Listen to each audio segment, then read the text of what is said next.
Well, we're talking about AJ Styles. What the hell is going on with AJ Styles almost breaking people's necks? I mean, okay, so I heard what happened with, I think, Adrian Lionheart, and if I messed that name up, I humbly apologize in advance. I try to get my fix and know everything that's going on, but I definitely know the guy's name is Lionheart. So basically, there was like a botched spot that was going on. I guess Lionheart didn't tuck his neck in or whatever, and basically this guy could have like got paralyzed. So you're kind of like, okay, but then you gotta rewind it back like a couple of weeks before that. AJ Styles, same thing, Styles clash once again. This time, Roderick Strong actually had to sit out and miss a pay-per-view event, and he was pretty much packing ice on his neck for a few weeks. I believe he's good to go now, but, you know, it's like less than a month you hear two people that have not been able to take the Styles clash right. I can't help but say to myself, okay, well, is AJ really preparing them for this maneuver? Is he really instructing them what all they need to do and everything? Or is this a case right here where maybe, just maybe, and there's no disrespect to AJ Styles, but is it possible that maybe AJ Styles is packing just a little bit too much weight? Because let's be for real, and I'm not saying AJ Styles is fat, so let me just clear that up. He's not fat.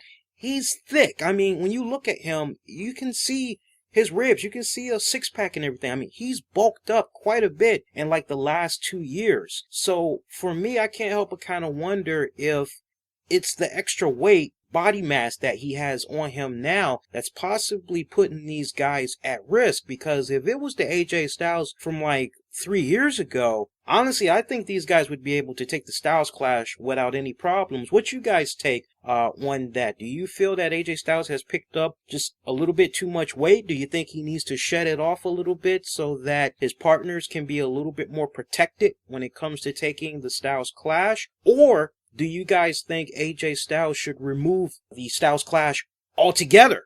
Now, I know some of you may be quick to say, no, Lee, this is a move that he needs to continue to keep because this is part of his move set. This is his signature move. This is what's been having him connect with the fans over the years. This is what's been registering in their minds when they think about AJ Styles, and I can definitely understand and appreciate that argument. But heaven forbid we have another scenario come about where the next opponent that AJ Styles faces, and it comes time for them to take that Styles clash finisher, whether they're tucking their head, their neck in right, and all that other stuff. Anything weird can happen. I personally would hate for a scenario to come about where that next opponent ends up paralyzed from the head on down in a wheelchair, bedridden and all that, and it's almost like a scenario played out like what had went down with Draws in the WWF there. I just don't want for there to be another situation like that to occur. I think for a lot of wrestling promotions, they have done a phenomenal job of banning certain moves.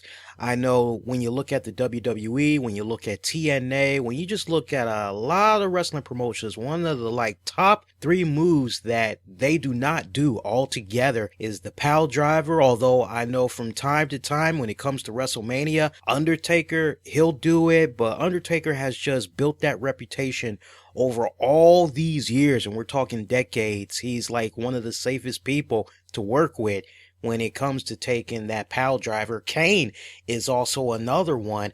I know there's certain moves that are banned, like for many wrestling promotions, and I don't know, man, but seeing what's going on with those two people I just mentioned earlier, that when it's all said and done, they might have been able to walk out of that match from taking the Styles clash wrong.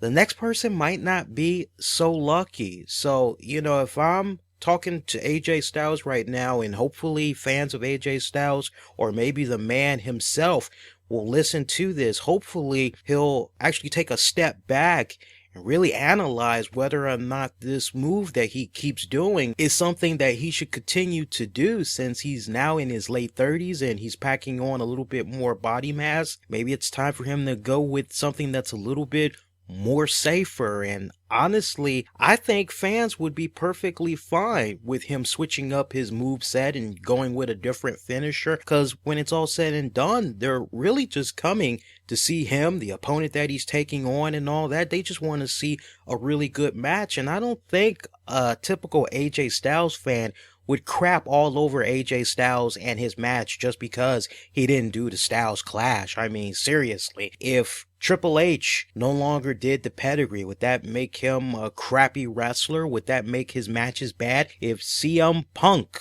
were to never do the GTS again, does that move really define him? Here was a guy that originally was doing the, what was it, the Pepsi Splunge? I can't really remember the name of his finisher, so my memory is just a little bit fuzzy right now, but he eventually removed that from his moveset, and fans didn't bash him. They didn't bash his matches and all that. So I think I'm really bringing up a very good argument here. But that's just my side of things and trying to help you guys look at it from a couple of different angles.